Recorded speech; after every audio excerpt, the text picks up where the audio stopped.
are the steps involved in building an operational plan for a new startup venture?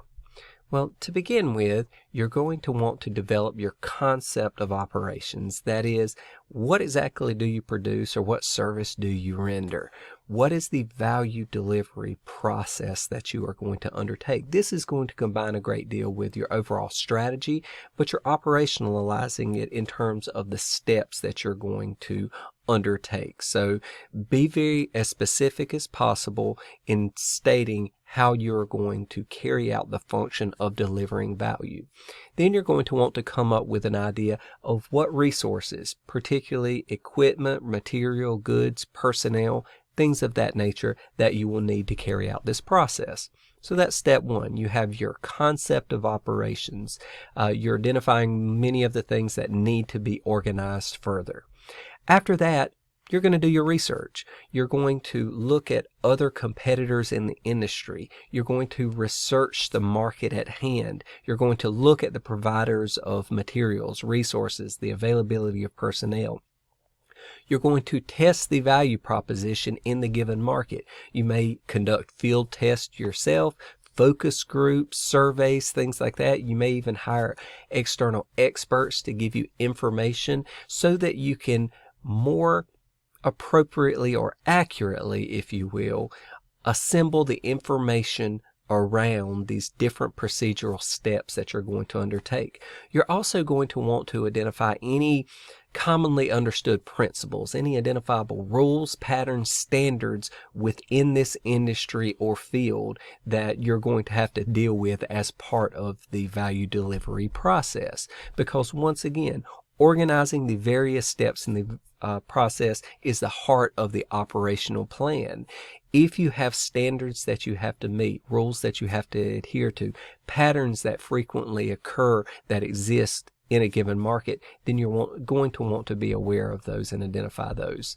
Now, from there, you're going to want to define the goals, objectives, and identifiable metrics or milestones that will be necessary for you to achieve in order to be successful.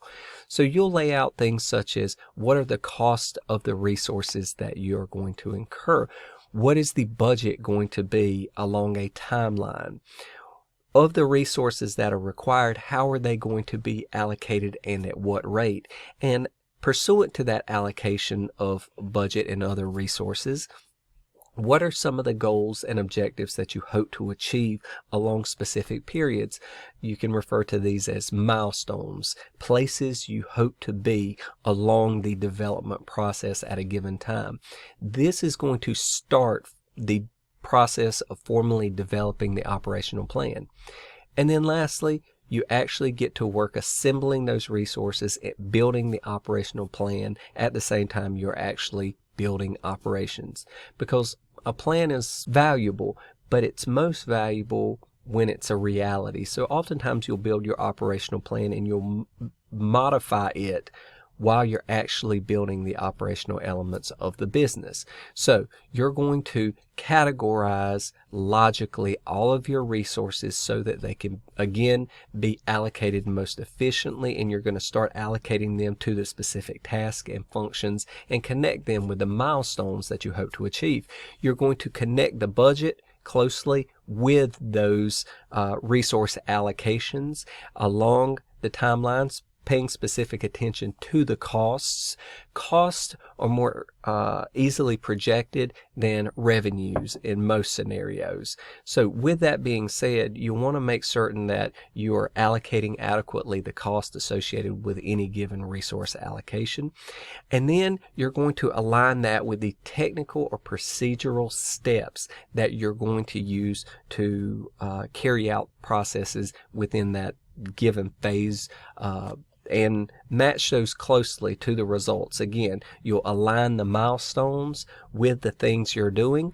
Try to be as mathematical as possible. Give as many numbers and concrete metrics that you can use to compare. This is what we often call the controlling function of management. It's where you evaluate what's going on in the process of operations to determine whether any changes should be made as part of that.